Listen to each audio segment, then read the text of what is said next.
Oh, well, you do. That's what I was Interesting, it's like everybody wants to do. Yes. Sure, back then. That's what they had, yeah.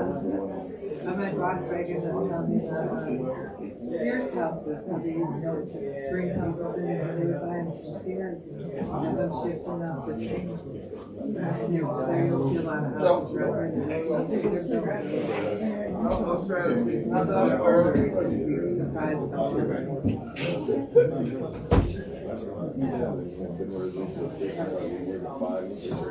got them. How are you? Oh, there's your partner crying. Are you ready to come for pizza after this? Oh, me? Oh, I don't know. Yeah. You'll see how well I hold up. It's been a long day. We just came up from downtown. So we're putting all the Christmas stuff up. Yeah.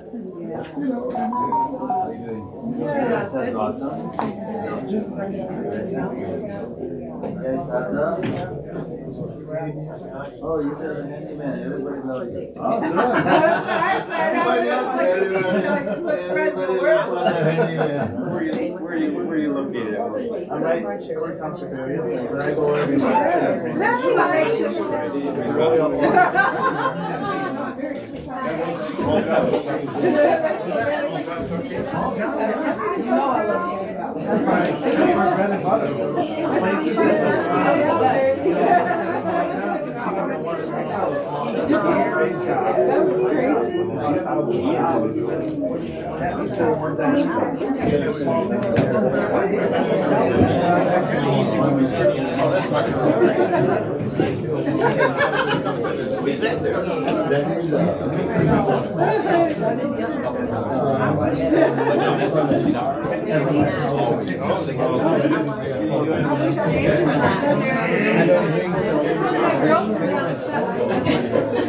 a little bit better. I would say my second one. I would love to.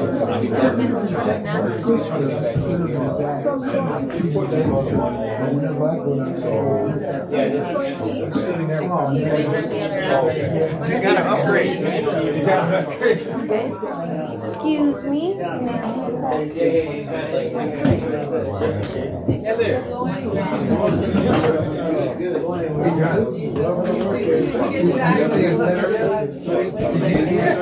didn't hook it up yet. I'm finishing what they're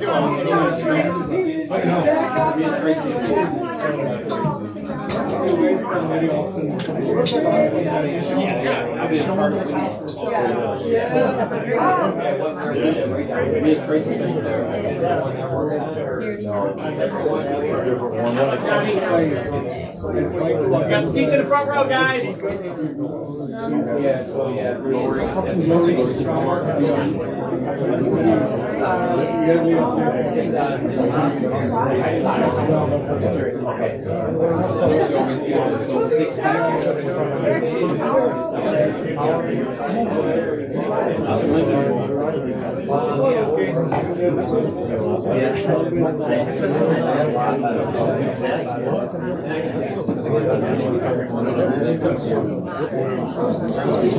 I'll remember all that.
Ten minutes later.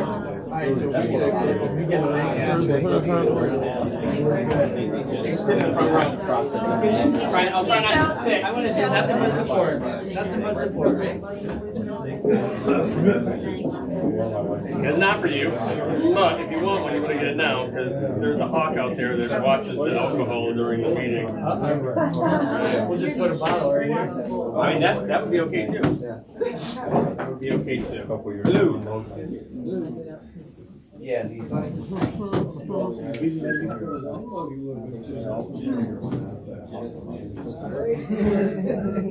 right. Okay. Anybody else? All right, guys. Thanks for quieting down by yourself. That was very kind of you. I appreciate it. That's a VIP chair right there for you, Johnny.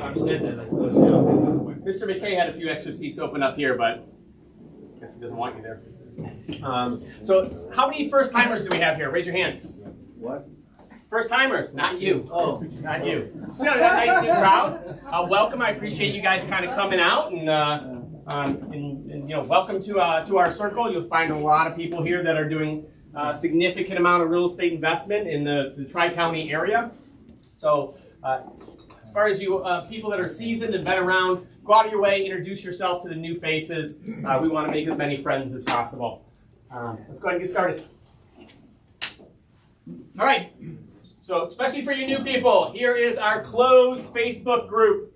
Go ahead and scan that, and you can join that. And this is a forum. This is a place that you can ask questions.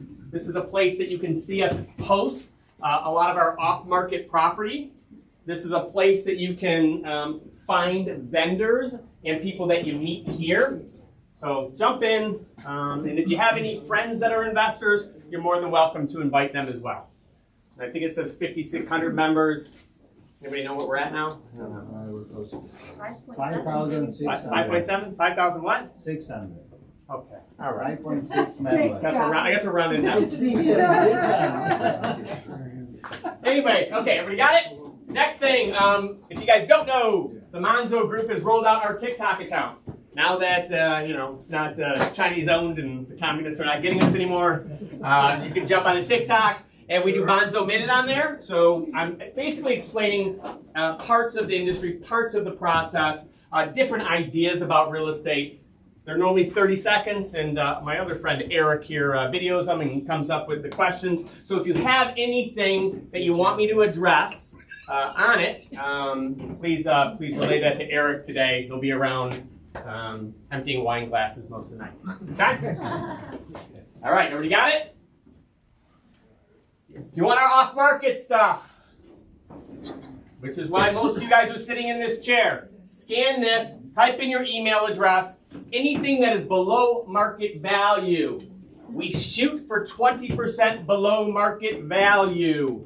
And these will come in an email to you. And we try to not send more than one out a week.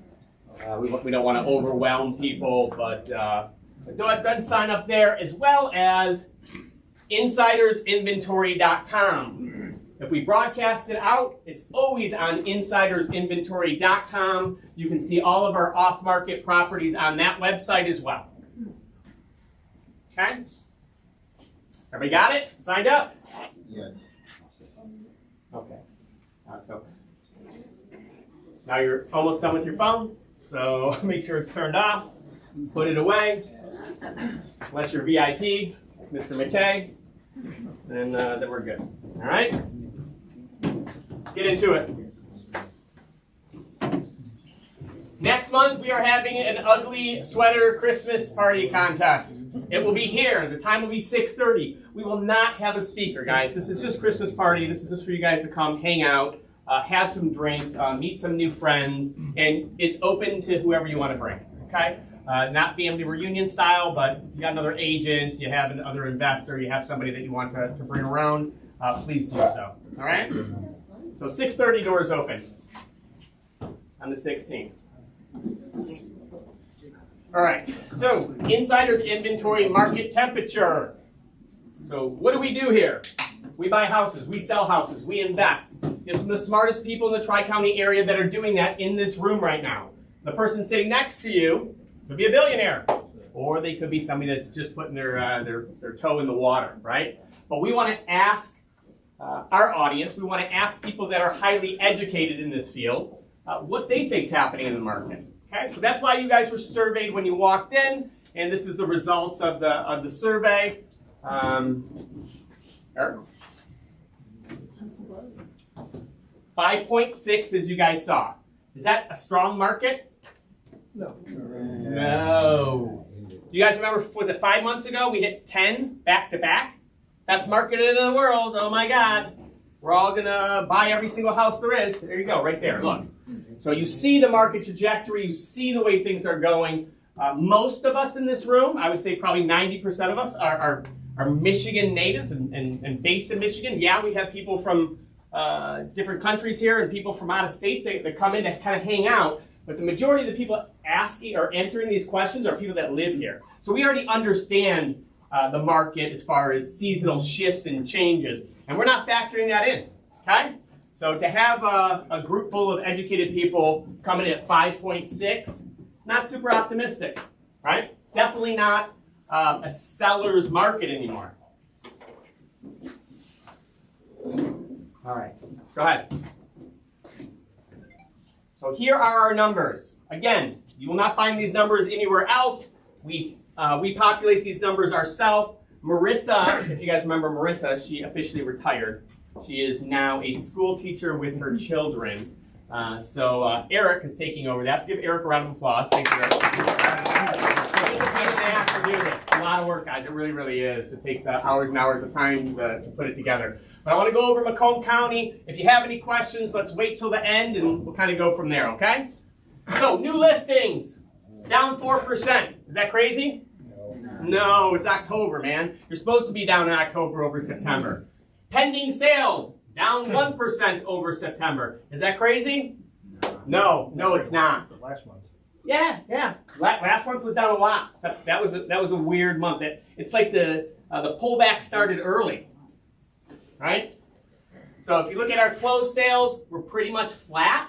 We like to see that, to be honest with you. But what are we noticing? New listings of 1,449 and closed sales of 989 and pending sales of 962. We're not mathing.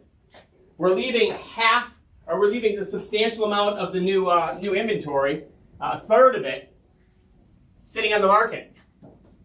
So are we adding inventory? Of course we are. We're adding a lot of inventory. We're adding 400 or 500 houses a month. And this trajectory has been going on for the last 3 months. So we've been adding a lot of inventory, okay? Days on market. This is not crazy. 32 days on market, it's still pretty healthy for an October. 10% increase though, and I promise you. So agents right now in the building, how many agents do we have? Raise your hands. Okay, they're all in the hallway. Yeah, there's more seats up here, I promise. So agents, scoot in a little bit. How many of you guys think are having a better November than you had October? Raise your hand. We got one. All right, so we have one, just so you know. So the days on market, you think that's going to continue to go up? Yeah. Yeah, it is. Okay. Average sales price, yuck. Is that normal? Yes. Yeah. It's not crazy. Remember, these are month-over-month numbers, though. You have a 2% drop in 1 month. You only had a 0.5% drop in September. But this has been continuing for like the last, I think we're 4 months now? 4 months of price drops, or average sales price drops in Macomb County, which is normally very, very, very, very stable. All right? Month supply of inventory. So, if we never listed another house, and people continued to buy at the exact same pace, how long would it be before we had no homes? 2.5 months. You guys caught me earlier when I said it is a buyer's market here. It is. But then we have this weird anomaly where at 2.5 months of inventory, that's about half of what it should be to be a buyer's market. Okay? So this is the only number that's off. It's not pointing to a buyer's market, but is it going to get there?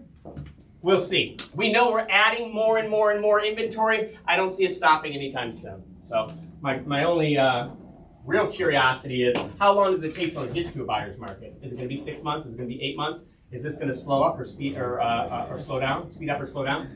Okay. Any questions on Macomb County? What you got? Why is it a buyer's market now and it's only 2.5 months? Like, what makes it a buyer's market? Good question. So, inventory-wise, it is not a buyer's market. Months of inventory, 5 to 5.5 months would tell me that is traditionally a buyer's market.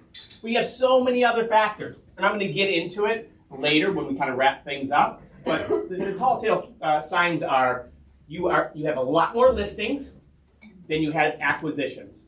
Okay? So what does that tell you? There's a hell of a lot more sellers than there is buyers. Okay? So if there's more sellers than buyers, what is it? It's buyer's market. Okay? All right. Oakland County. Look at that, guys. Look at September. New listings. Oakland County pulled back substantially. In a seasonal shift, we should be seeing like 3% pullbacks, not 13% pullbacks. That was a ton of inventory that people didn't list. Okay, maybe because Oakland County have a lot of financially savvy people that realized that the market was changing, and they said, "Why am I putting my house up now? Why the hell am I putting my house up now with all this uncertainty when I see that traffic is dropping substantially?" This month, 2,106. So it's down 3%. It's down 3% over what? Last month, not last year. Okay? So that's a lot of inventory that they pulled back. Pending sales, pretty flat, right? They were down 3% last month. They're up 1.7% this month. Again, pretty flat, just like Macomb. Closed sales are pretty flat as well. Days on market, pick up. Sorry, Tim. I mean, out of everybody here that's going to do it, it might as well be you. It's the people you care about the most that disappoint you. Ask my wife. All right. So, days on market, 7.6% jump. That's only 2 days. It seems like nothing. But days on market are going to continue to increase through the winter until probably January. Okay? And then the month supply of inventory is flat, 2.5 months to 2.5 months. But let's go back to what we were talking about in Macomb. 2,100 new listings in Oakland. If you only have 1,400 of them pending that have been absorbed into the market, are we eating them all up or no? No, we're not. Okay? Still, with 500, what's up, babe? We got $500 swing for Macomb, and you got even more in here for Oakland. Any questions here? No? Can I ask a question? You may. That's why I asked. Yeah. Yeah. Oh, sorry. The percent of list price received, so it's a buyer's market, but almost 100% of people are getting their list price. Am I understanding that right? So, yes and no. We were at like 103%, 104% when you had multiple offers. Gotcha. You're factoring in some homes that are distressed. This time of year, somebody's putting a property up in the market. As agents, we're telling them we want an entry-level price. We want something that's going to be aggressive. We want something that's going to compete with other people that have been on the market for 120 days. Yeah. So remember, that's not factoring in price reductions either. Okay. Thank you. Okay? But yeah, good point. Anything else? Quick question. So that when you brought up the price Can you just call me? Yes. So if you went from 100,000 to 90,000, is that based off the 90,000? I'm sorry, what are you talking about? For the percentage Correct. of list price. Yeah. Mm-hmm. Yeah, it's based off the new list price. Anything else? Nope. That's good. So, what does Detroit do? Always surprises. It always surprises, man. You know. So it is. It's its own world. We just rotate around it out here. That's what we do. Rotate around it. So look at our new listings. 1,221. Nobody cares. It was up 5% last month. It's down the exact same amount this month, so it's pretty flat. Pending sales. Oh my God. Up 14.5% in October. I've never seen it. Never seen it. So huge uptick, right, John? Like, yeah, you're like, yeah, I don't feel that. So, but 14.5% uptick in actual pending sales. Your closed sales were even up 7%. All right. So these are amazing statistics here. You don't see this type of rapid change. Now, granted, pending sales were down 6% last month, but still, that's a huge swing. It's a mammoth swing. All right. And again, it's the exact same amount of inventory. So this is either there was a ton of amazing, flips put on the market, or really high demand areas where those listings were finally put through. But that's a lot of transactions. Or maybe it was a big bulk purchase that we don't know about. Maybe something went on the market that somebody took down 1,000 houses or 500 houses. It wasn't us. So. Are those numbers through the MLS? Or These are MLS. Okay. Yeah, it's MLS data. But a lot of people will do packages on MLS. We'll put them in and out.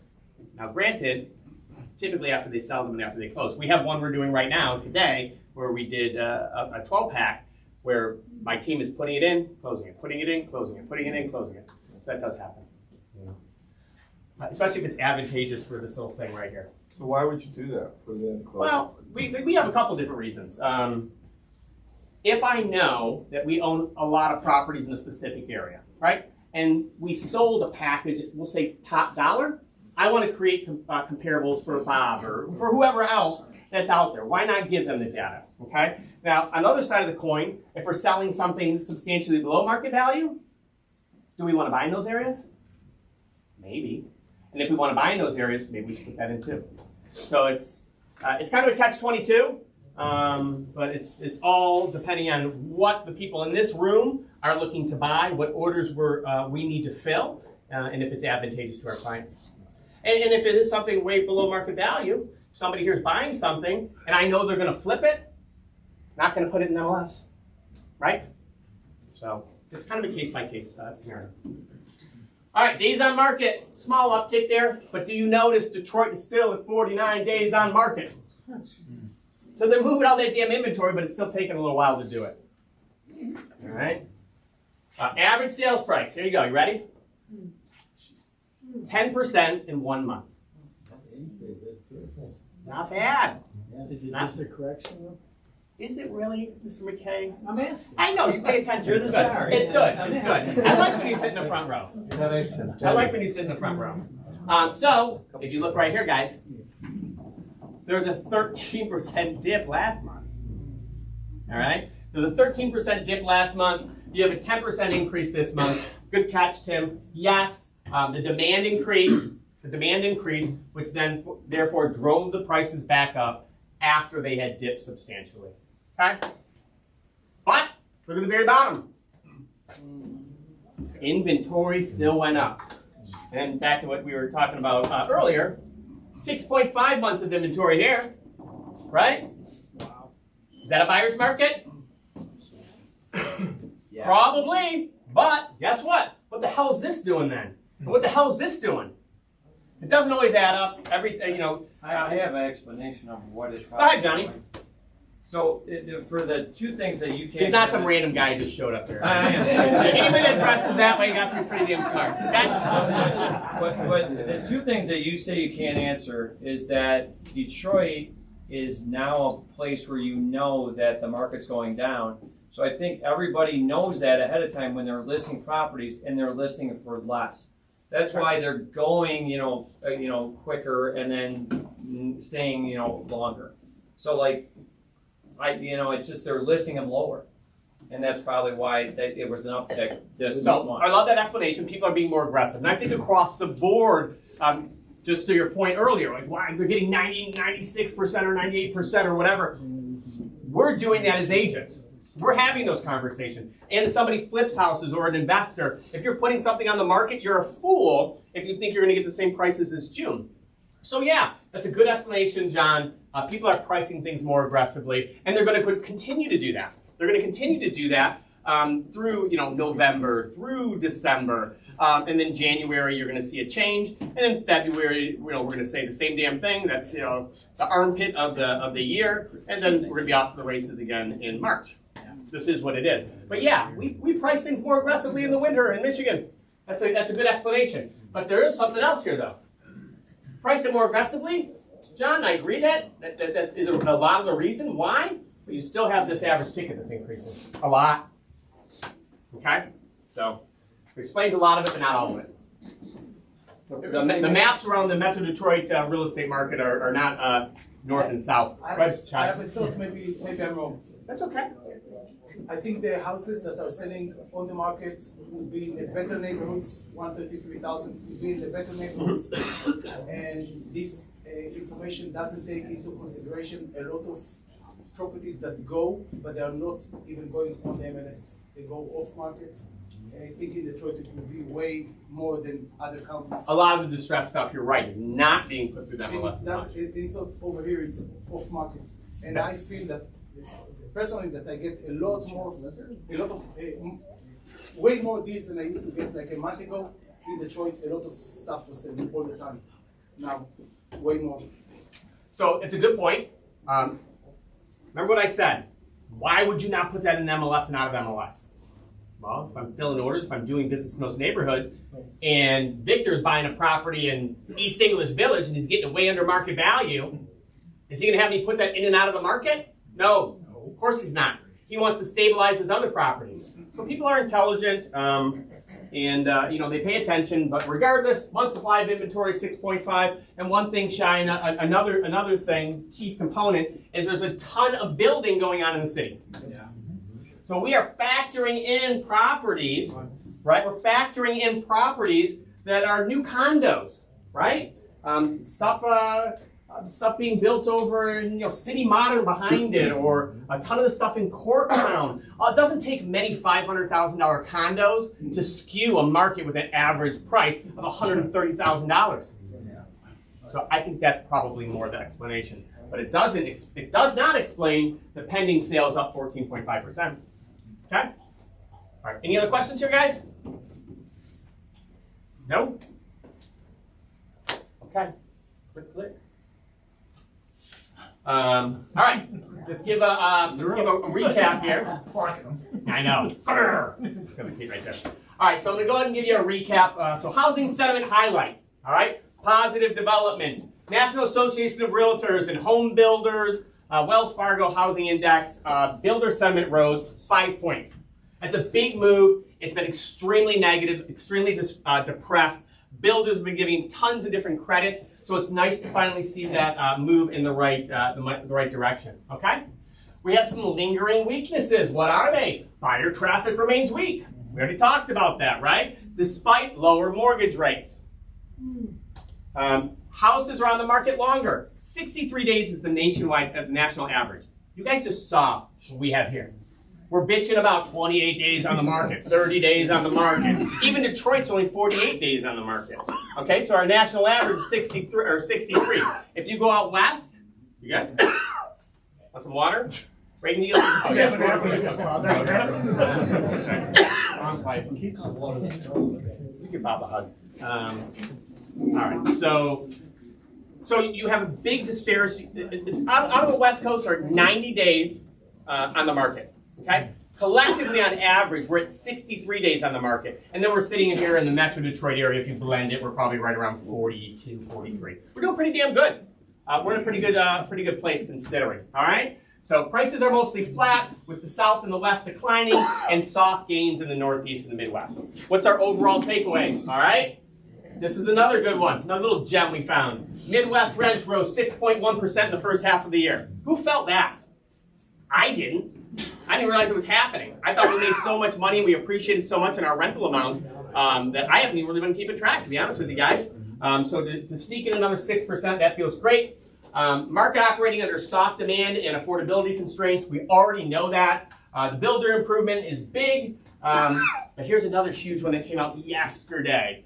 Realtor.com reanalyzed with their economists and put a report out where they're changing the appreciation for the country. I think it was at 1.7 they had it at, maybe 1.5. They're updating it to 5% nationwide. That's a big jump. It's huge. Hey, Eric, there's another positive development in the big beautiful bill that just passed. That code section 168 belongs to the station for the acquisition of rental properties. Yep. has been retroactively kicked back up to 100%. It was only gonna be 40 if it didn't pass. So that's back in the bill. Most of my clients are trying to close on a rental before 12/31. The other thing they did is that you can actually get an immediate write-up for the first time in United States history on the acquisition of land. Land's never been depreciable, now it can be. So there was some good stuff in the new tax bill. Nice. Now, most of your clients, are they buying commercial property or single-family residential? Both. Both. Okay. All right. So this is my takeaway from everything, guys. Expect seasonal change. We already know that, and uncertainty until December. Pray for a Fed cut. I'm betting on it.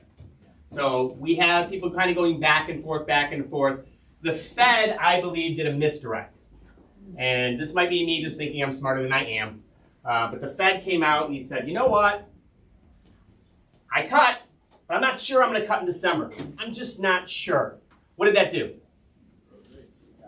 Rates went up, and rates have slowly started trickling back down, right? Why would he do that? Why would he misdirect? Because if he says I'm going to cut in December, what are we not going to have when he cuts in December? Sales. We're not going to have a real move in the rates. Right. Yes, we're not going to have a real move in the rates. But when we surprises the market, that's when you get the pops. That's when the stock market goes. That's when your rates really move, is when it's a surprise. So I hope that's what it is. I believe that's what it is. That's what I'm betting on. So my recommendation to you is buy now, okay? And hope Eric's right. So, and if I'm not, that's okay too. More questions? I had a question about the statement that you made about the big beautiful bill. You had asked a question about the like whether it was residential or commercial. Does that affect it differently? Like with Jim, how about Jim can go into that? Because Jim's a CPA that knows a lot about that, and we can go down. Yeah, there's quite a few answers to that question. So, but get with Jim afterwards. Okay. Thank you. All right, cool. Well, believe it or not, you guys didn't come here to listen to me. So we have an awesome speaker that I want to introduce to you all the way from Realtor Political Action Committee, Mr. Brad Ward. Round of applause. Yeah. Well, hi, thank you everyone for having me. My name is Brad Ward. I'm the Vice President of Public Policy and Legal Affairs for the Michigan Realtors. So the State Association of Realtors, Vice President of Public Policy and Legal Affairs, it's a fancy way of saying lobbyists. So I work on behalf of the association on a daily basis with Michigan government, Michigan State Departments, the governor's office, everyone that operates in Lansing. I think we all remember back in 2020, government has a big effect on people's lives, people's businesses, and believe it or not, on a daily basis, there are people making decisions in Lansing that affect housing, that affect commercial real estate, investment, private property rights, and that's what the association is there for. So I'm the voice of 35,000 realtors across the state of Michigan in Lansing. Our membership ranges across all sectors of the real estate business, from appraisers, brokers, salespersons, commercial folks. We have builders, developers, everyone. So I'm here to talk to you a little bit about what's going on in Lansing, things that have passed recently that affect the business that you guys are all looking to do, talk about what's going on with housing. Right now in Michigan, just to kind of set the stage, we have divided government. So the last 3 years we've been under a Democratic trifecta, right? Dems held the state house, they held the state senate, and the governor's office. Back last November, the House flipped over to the Republican Party. So you have a Republican House, you have a Democratic state senate, and you have a Democratic governor. Everyone has ideas on housing. Everyone has different paths to get there, even within those respective caucuses. But right now, they aren't getting along very well. It used to be, the joke was, Congress is dysfunctional, but Michigan government is just fine. To an extent that's true. We balanced the budget, they shut down. But right now, the Republicans in the House and the Dems in the Senate are not getting along very well. The House Republicans are sending their bills over to the one side of the Capitol. Senate Dems are sending their bills over to the House, and no one's touching each other's bills. And that's just politics. But right now, we are at kind of a historic low in terms of new laws that have been passed in Michigan. We have just over 20 bills. That includes some of those budget bills that have been signed into effect by the governor since the beginning of the year. Michigan Realtors has been involved in 3 of those heavily. The first of which was we had a bill that dealt with paid sick leave.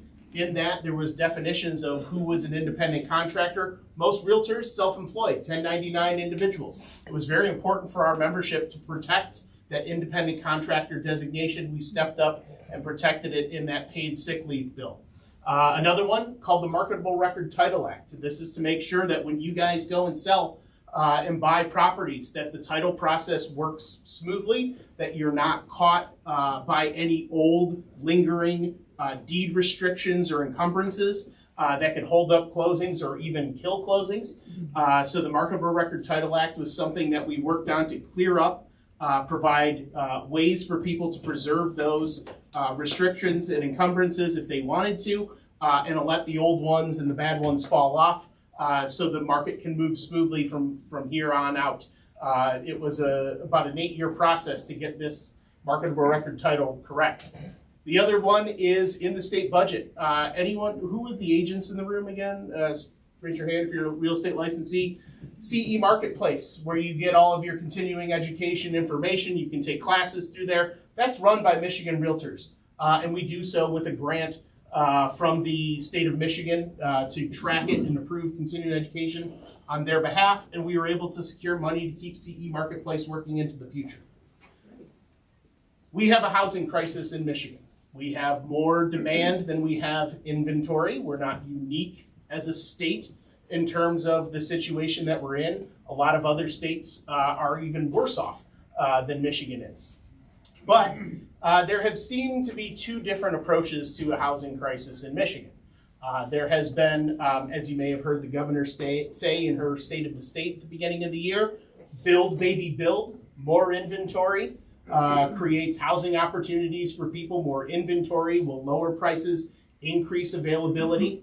Then there's the approach of we want heavy-handed regulation to lower costs for families and individuals who are buying housing, renting housing, and that comes in the shape of rent control and different things associated with a tenant's bill of rights, things that crack down on current landlords, maybe disincentivize investment and development of real estate property, and could actually have the reverse effect of driving costs up. So there's been these kind of 2 approaches. On the build, baby, build side, the side that Michigan Realtors has been supporting, we have seen and will see, continue to see bills that encourage local governments to work with private developers on increasing the supply of housing. So one of those bills deals with the Land Division Act. So if anyone is a real estate developer out there, if you have property, you are granted 4 splits for your first 10 acres of a parcel of property, and then there's a calculation that builds in additional splits. That has been in place since the early 80s. It was time to readdress that number, so we looked to juice that number of splits. So there's a bill that has already passed the House and is over in the Senate. Same bill has passed the Senate and is over in the House. That would increase that number of splits from 4 to 10 to give more splits, a faster way to go about real estate development outside of the traditional process of site condominiums, the Plat Act, but a faster way to get property to market. The other thing that's really attractive to local governments in this is that when you have some of these leftover parcels after the divisions have been made and all your splits run out, sometimes you're stuck with big green space that can't be developed even though you have development all around it. This would allow local governments to go in and actually grant a developer additional splits under the Land Division Act that were outside of that calculation. So it's really a means to provide people with more flexibility in what they want to do with their property, whether that's housing development, whether that's chopping it up and selling it off. But increasing the number of splits under the Land Division Act has remained a priority for Michigan Realtors as we've gone into this session. We're also going to see bills that are forthcoming that will address zoning changes. So the interest in the legislature lies in how do we create additional housing? How do we create opportunities for people without creating new government programs, without having to dip into new government spending? And a lot of that, you cited the Michigan home builders earlier. The Home Builders Association did an analysis. 30% or something like that of your fixed costs in building all tie to local and state regulations. So if you can start getting government out of the way to building it, to building, you can end up creating a product for much cheaper to get to market. People always ask, well, why are all these homes starting at $300,000, $400,000? It's because you have to add in all of those costs even before you get a shovel in the ground. So some of these zoning changes are reducing parking requirements, reducing lot sizes, allowing for more flexibility in terms of building up instead of out. You get to cheaper property costs by sharing land costs. So density is really where it is. We also have bills that would address kind of that not in my backyard attitude that a lot of housing development runs into. So it's often the 4 people who show up and shout down a project at a local zoning meeting. So it's, what? Not like I got one of our guys that was complaining about the exact same thing, working on something a couple weeks ago in a very rural area. And so the not in my backyard attitude is real. Apartment buildings are great. Density's great, just not in our town. Like, move it to the town over. So this is an education process, but it's also giving local government the tool to be a little bit more emboldened by it. So, one of the bills would look to seek to kind of limit the universe of those who could challenge a rezoning to the people who are actually going to be impacted by that zoning, not people from out of town, not people from the other side of town. Also looking at the referendum process in terms of recalling local government individuals or stalling projects. So really trying to address zoning from all aspects. These aren't new ideas. The Michigan Association of Planning has a zoning reform toolkit that they make available on their website. It's a great opportunity. If any of you are working with your local government, go on that Michigan Association of Planning website. There is a zoning reform toolkit, things that local governments are doing, can do to increase housing supply. Another bill will deal with accessory dwelling units and making it easier to get approval for those if your town is resistant to it. But the NIMBY attitude is a really hard one to overcome. So it takes education. Not all density is bad. This is what a project is going to look like. It takes laying that groundwork with the community as you go into it, much like when we lobby a bill in the state legislature, but laying the groundwork for here's the problem that we've identified, here's our solution for it, and this is who might be opposed to it, but here's why they're wrong. Those are the ways that we kind of address problems. The other issue that we have in Michigan that the legislature is probably going to start taking a serious look at is property taxes. I like this. I got an applause. Get your sheet out. We'll start signing. So, right. McKay, Tim. Yeah. So the Speaker of the House was on. Unless you're a total government nerd, you wouldn't watch this show. It's called Off the Record. It's with a guy named Tim Skubik. He interviews Michigan whoop-de-doos about all their legislative proposals. He had the Speaker of the House on a few months ago, and he said, Speaker, what do you want to look at after we get this budget done? And the thing that came out of his mouth was property taxes, in particular, that pop-up tax. Am I speaking French if I say pop-up tax? Oh, no. Everyone knows what the pop-up tax is? Oh, great, I don't have to explain. Uncapping. Yeah. Yes, the uncapping of taxes. So, we often hear about this lock-in effect at the federal level, and people associate the lock-in effect when you hear the talking heads and CNN and Fox News. The lock-in effect is mortgage rates are high, people don't want to move because they have a nice low rate. Well, in Michigan, we have a double lock-in effect. So if you have a nice low mortgage rate, you also have the additional financial hurdle of, I've lived in this property for 15 years, 20 years. Heck, even before 2020, if you've lived in there, your value has gone up like this. while your property taxes have stayed nice and level. So that pop-up tax is a big hit to buyers. It's a huge hit for sellers looking to make a move. And so not only, building is great, zoning reforms, talking about building, talking about new development, but that's a long process to go through all of that. If there is a way to create more inventory out of our existing housing stock, my parents were a perfect example of this. When my brothers and I all moved out, they took that 4-bedroom family home. They bought a 3-bedroom condo that was half the size. They paid twice as much in property taxes for that condo than they were spending on the home that we lived in for 20 years.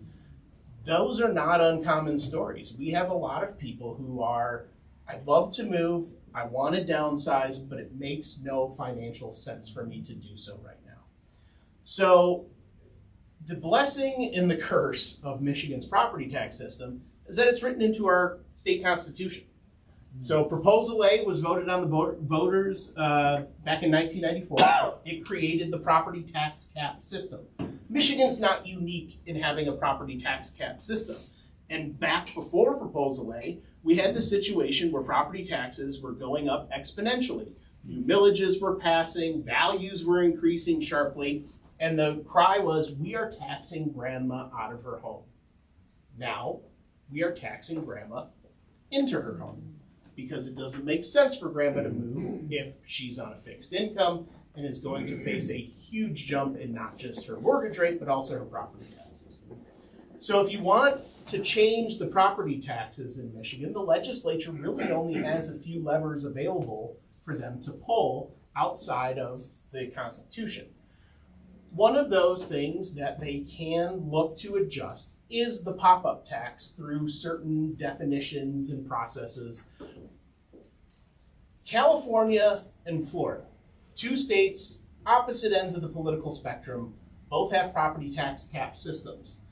They seem to have figured out a way to kind of incentivize moving under their property tax cap systems by allowing people to take their property tax liability with them to the new home.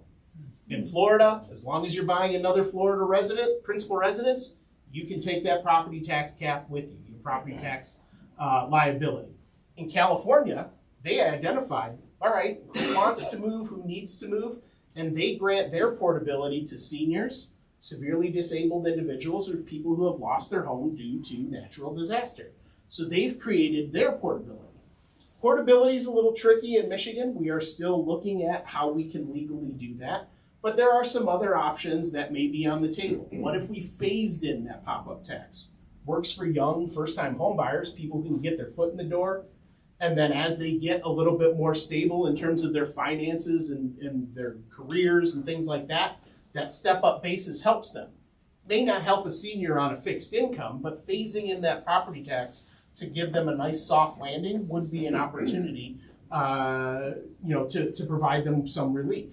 The other option would be looking at some sort of community multiplier. So not everyone jumps up 100% of their pop-up, but maybe all the properties that sold in that jurisdiction, maybe they were only paying 70% of the SEV, and so you give everyone a 30% break within that jurisdiction. So there are opportunities that we are kind of fleshing out through looking at what the legislature can do constitutionally to try and address the property tax system. But I do expect you're going to hear a lot of this discussion about housing, about property taxes, especially now that the gubernatorial race is going to kick up here in the next few months as we approach the new year and an election in November. The election in November is going to feature one of the largest elections in Michigan. We have all 110 members of the Michigan House of Representatives up for election. We have all 38 state senators up for election. We will have vacant seats in the governor's office, vacant seat in the Secretary of State's office, vacant seat in the state attorney general's office, and I think at least 2 Michigan Supreme Court seats, along with 15 members of Congress and 1 U.S. Senator. That's a lot of elections. And that's just the state of Michigan. So part of what we do at Michigan Realtors and part of what my job is, I said I'm a lobbyist. But we heavily invest in those elections. We endorse candidates in those elections. When I say invest, I wish I could tell you that running for office in Michigan was free, but it's not. Buying ad time, airtime, printing t-shirts, creating lit, that all costs money. Our local associations, we have 35 local associations across the state of Michigan, they interview those candidates that are running for state office. Our board will interview the governor's seat. Our board will interview for AG and Secretary of State. And if people are worthy, they understand the importance of real estate to Michigan's economy, they support private property rights, they support keeping the realtor the center of transaction, they support a free flow of commerce and make real estate contracts written and read the way that they are understood between the two parties. Those are the things that we make endorsements on. We don't look at other issues. We look strictly at real estate issues, and we will make those endorsements. And we will hopefully send people to Lansing who always have an open door, who understand our association and what it means. And so anytime that they're introducing a bill on property taxes, they're introducing a bill on rent control, they will reach out to us and say, hey, what do you guys think about this? So that's what I do on a daily basis. I'm in their offices and I'm talking to them about what's going on in the market. I'm talking to them about how legislation that they're impacting will impact our membership and real estate investment. So I feel like I've talked an awful lot, and I apologize for that. And I'm sure you guys got a ton of questions. So hit me, ask me a question. Tracy. I got one for you. All right. So you talk about portability within the property tax system. Yep. In recent days, people are talking about portability with your actual mortgage between banks and or sticking with the same bank in the hope that they can obtain your new business. Is that something that RPAC has been briefed on at all, and do you have any feedback on it? So this is a kind of a new, I feel like this got rolled out after the 50-year mortgage caught a whole bunch of flack. The 50-year mortgage got announced by Bill Pulte at the federal level, and it caught a whole bunch of smoke right away. Yep. And so they kind of rolled out this second idea, which was the portability of the mortgage.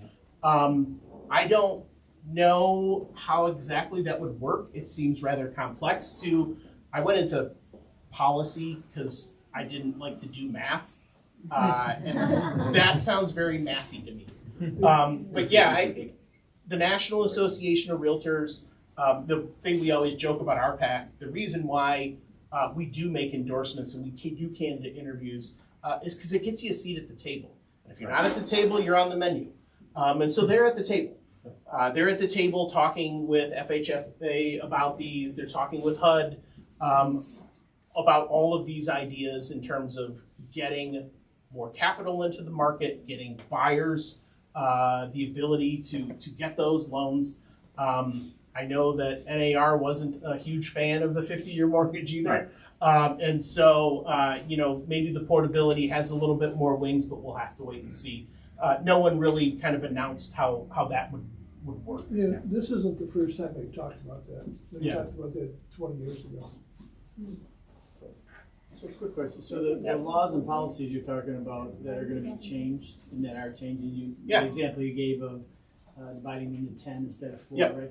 So that's on the state level, but does the local communities, do they have to follow that? Or can they say, no, we're not going to do that, we're sticking with the 4? The great thing about state law is that locals only have power because the state legislature gives it to them in Michigan. So part of that would be so if I came and I had a parcel that I would only get 4 splits on right now, and that bill passed, governor signed it, becomes law, I now get 10 splits out of that parcel, no matter what the local government says. They still have to be, if I want to build on them, they still have to meet all the zoning requirements. So if you say, hey, look, we have 1 acre lot minimums here, I have to meet your lot minimums in order to build on that. I have to meet your setback requirements, your height restrictions. Local government still gets the say on whether or not you build, but I get to divide that. That's what the Land Division Act is all about. The Land Division Act isn't necessarily about building. It's about being able to divide your property how you see fit. I can use the Land Division Act to give a slice of my property over to my neighbor because we have a boundary dispute over his fence. I can use my Land Division Act to create a conservation easement that will always stay green space. I don't necessarily have to use it to build, but that's where zoning comes into place. So it gives an option, but you still have to work within the local confines of zoning if you want to build. Yeah, but if the, what about if the local is like 2 acres? If they're 2 acre. So if it's 2 acre minimums, then I have 10 divisions, and if I'm going to build on those, my divisions would have to be parceled out in 2 acre divisions for the part that I want to build, and I will still have splits left over for the remaining parcel of property. So whether that property is 40 acres, whether that property is 20 acres, my first 10 at least gets me 10 splits. Question, I mean, you did, I think in the beginning you did mention, so if you are a real estate agent, or if you want to be a real estate agent, do you guys have some sort of grant or money? We don't have scholarships per se, but what we do have is we have educational resources that we can direct you to in terms of pre-licensure education. Once you become a licensed agent, you can join the association. There are a number of benefits that come along with being a realtor, and part of that is continuing education, which every licensee in here can tell you that they have to take 18 hours every 3 years for continuing education. So, but no, we do not offer scholarship programs. And Brad, I'm going to jump in real quick. Gotham, so we offer a scholarship here at Monzo Group. That's your guy. You have to take Mr. Jack Waller's course, which is NCI and Associates. On your first deal, we reimburse you for your class, but you have to be interviewed to be hired here, and you have to be extremely intelligent. Now, I know you would make it. And by the way, Jack Waller is great. If you're going to take him for pre-licensure, he does a really, really good job of teaching to the test. If you don't pass the real estate exam, he does, offer to go over questions with you, weak spots. Jack's awesome. And Jack does our content every year for free to our agents, because we want the brightest and the best teaching us to aspire to the same level. Jack and I also text about Michigan State basketball and football all the time. We're huge Spartans. I'm a Spartan. I graduated from Michigan State. So if anyone can tell me what the score of the Kentucky game is, that would be great. They're paying attention to you. They better not. And we are supposed to turn our phones off. I want to touch on some of those bills that we are keeping at bay. We don't just pass bills, but we also try to improve bad bills or stop bad bills from happening. One of those bills, right now in Michigan, since the 80s, we've had a prohibition on local rent control ordinances. Rent control, no matter where it has happened, I don't know if there's another economic model that has been studied as much as rent control and proven time and time again to have the opposite effect of lowering rents. Rent control is a bad deal. We've opposed it. It's part of our statement of public policy, which is like our constitution of policy. We've been opposed to rent control measures. New York City, San Francisco, they've had it in place for decades. Is that cheap real estate? Is that cheap rent? Well, if you were one of those guys who bought in like the 1940s and hasn't moved, yeah. But it only benefits those who are already benefiting. It doesn't give a leg up to first-time renters and things like that. It is a disincentive for folks like you who are investing in real estate. If you can only raise your rent so much, you're limited in terms of the amount of capital that you can put back into the property, especially in a multifamily property that just makes little financial sense. A lot of our members are mom and pop landlords. They don't own thousands of units, they own 2 or 3. And the more regulations you pile on landlords and the more you tie the hands of those housing providers, the less that little bit of money that they're making to supplement their other income becomes attractive. And then those homes aren't available for rent anymore. They go to the big evil corporations that everyone thinks landlords are. Or they go into private family, they go into a vacation rental, something like that. So that is one of the proposals that we've been really working against in Lansing. I will also highlight for you something that we killed last year. The Michigan State Housing Development Authority came with a proposal to increase, yes, you heard me, increase the real estate transfer tax that we have in Michigan by 0.1%, which doesn't sound like a lot, but when you're sitting at the closing table and you're filling out those documents and you look at how much you're paying in transfer taxes, it's huge. Yeah. And so the proposal that they were floating around the legislature was we're going to increase the real estate transfer tax and we're going to put it into a fund for affordable housing. So yes, you heard that right. We're going to make all real estate more expensive in the name of affordability. We did a call for action to our members. It's one of the biggest policy advocacy tools that we have. We send out an email to our 35,000 members. I can get you 8,000 responses within 48 hours of people just flooding the inboxes of state legislators with this. We sent out that call for action. We had such a big response to tell people do not touch the transfer tax that no one introduced the bill for MSHDA. That bill never even got off the ground. That's the kind of power that we like to show, the strength of our members that we like to show in terms of them knowing the market, them knowing buyers, them knowing sellers. So if you are an aspiring licensee in the room, I will make a pitch, become a realtor.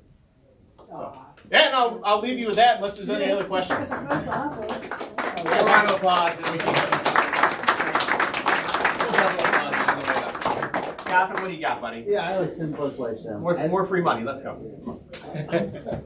I don't have your, there is no phone number if you want to reach you. You can just call me. Okay. Eric's got my contact information. Yep. Are you going to be available after for selfies? Selfies? Oh, wow. Sure. My Instagram. Yeah, of course. I didn't say you said no. No, I'm out of here. He didn't bring his t-shirts to sign, but Right. Thank you very much for having me. The fact that you folks are in this room and you care about real estate and you care about private property rights, you're our people. And we like having people who are interested in the business. So thank you very much for being here. And thank you for having me. Pleasure. Thank you. all right, we can go sit over here or hang out or whatever. We got a few more things to go over. Let's I'll go hang out in the back here. I'll get ready for my selfie line. Still selling 50-50 out here, ladies and gentlemen. We'll be polling shortly. Remember, half the money goes to charity. Go. I am chair. All right. Yes, you are. All right. If you enjoyed the presentation, please show a little bit of love to the Monzo Group and my friend Brad. And let's give us a nice 5-star Google review. If you don't, we'll charge you on the way out. That's how we work in here. It's on the way in. That's the It's on the way out. That's $99.99. $99.99. Free drinks, guys. Come on, I won't leave a review. Thank you. I left mine for my glass of wine, so. Okay. You don't even only give one a day. It's only There's 2 locations as well. There's one in Detroit. take what we can get. Making me resign. I didn't get Papa. Come on, Gotham, you can do it, man. What'd you get? I just did it. I have faith in you. You ain't getting that damn real estate scholarship till you get one. I might tell Jack to fail you for the hell of it. All right, everybody good? I appreciate you guys in the reviews. Click here. Okay, vendor minute. If you haven't been here, vendor minute is where we allow people that we've either A, done business with, which they'll tell you, B, are affiliated with our company because we do so much business with them, or new people trying to break into the industry that happen to be here and are supporting MI Investors Club. Okay, so vendor minute, let's start over here. If you got something to pitch, let's go. And try to keep it to 20 seconds, guys, okay? Yeah. I figured you did. I don't know how I know these things. It looks like it. 20 seconds. I'm Sean. I'm one of the owners of Homestretch. We're a new company here in Michigan. We help sellers and renters get homes cosmetically ready to sell quickly. We're a one-stop shop for clear outs, painting, flooring, cleaning, landscaping, light handyman work. So if you're looking to get a property on the market quickly, reduce the time on market, get a higher sale price, we can help you with that.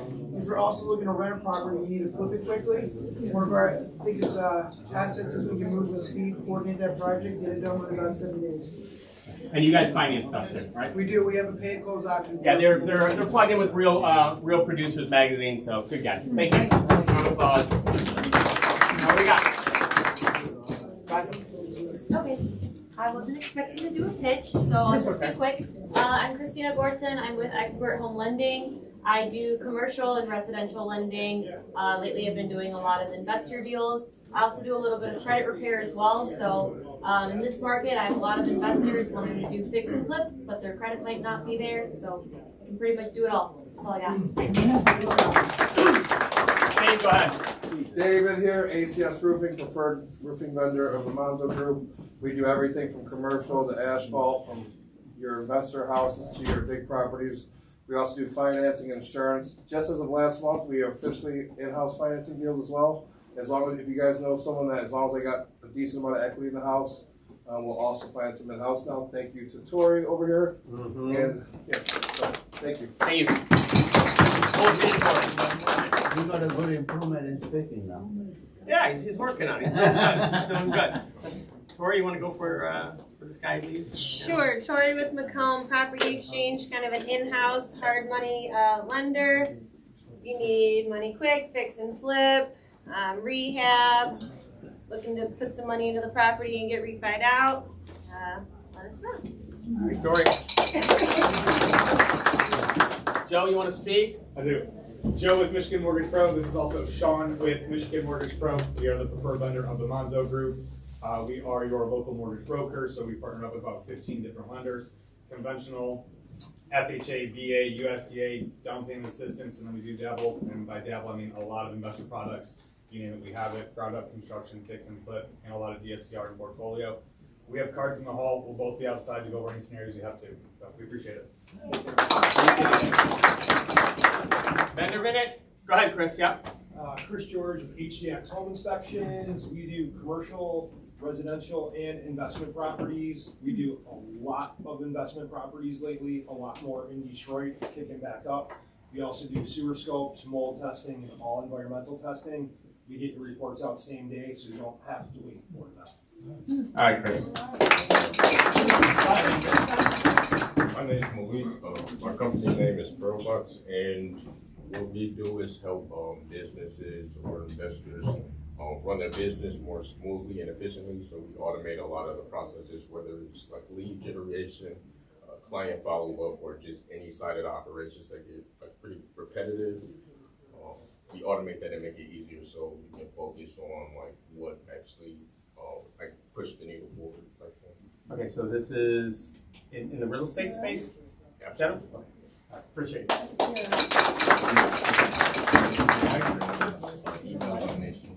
Microphone's been dead the whole damn time. I would bring it to you right now because you need attention. This is Nag, guys. We're, go ahead. My company name is Wasabi Homes LLC, and we specialize in ground-up construction of single-family homes, affordable homes, and they range from 2-bedroom to 4-bedroom to back and all that stuff. And the good thing is like these can be bought by retail investors. You know, like they are very suitable for group homes, and even they are suitable for Section 8 rentals if somebody is looking for. And they range from the brand new construction, from 140,000 to 220,000 range. And we have inventory in the Macomb County. Right now we are developing 7 parcel homes like they are next to each other. And they are the retail price like 220,000, and the bundle price with a deep discount, which Monzo Group is. Don't be saying deep discount. We use a rule of vultures. Smidge of a discount. So we are selling some parcels for Nag. So he's doing new construction in areas that most people are not. So we have a bunch of new constructions that we're representing him with right now in the Warren area. They are anywhere from 1,000 to 1,200 square foot. 1,400. 1,400. I stand corrected. 1,400 square foot. And these are, yes, of course, your Mishta, your section or your entry level buyers, but also build to rent. So we have a portfolio of 7 in the East Point-ish area. They're all new constructions. They're all performing assets. So if you're in the area to do buy and hold, and you're looking for a premium quality product, We have that, as well as new construction build to rent. Okay, so you can talk to them more about that, what it's going to cost, or if you're looking to do some build to rent construction yourself. Okay, so thank you, Nick. You can get with him afterwards. He knows how to dance. All right, what else we got? Johnny, why don't you take us? I'm John Long. I'm the COO for the Southeast Michigan Chamber of Commerce. So we had a lot of members here today. Thank you all for coming up and supporting. Really happy to announce our new partnership with the Monzo Group on this event, and probably long overdue. And so we're our kind of shtick in the chamber world is a little different than a normal chamber. Our whole thing is, how do we help you build your relation? How do you make relationships? How do you build relationships in terms of helping your business grow? So much about businesses is not really what you know, it's who you know. And so we do a lot of first-hand appointment setting services for our members to get them through the door to key decision makers. Yeah, but in all seriousness, if you guys are looking to grow your business, just come talk to me. Our whole thing is not working. We do it better than anyone else. And the chamber is not your stuffy, normal, like Chamber of Commerce guys.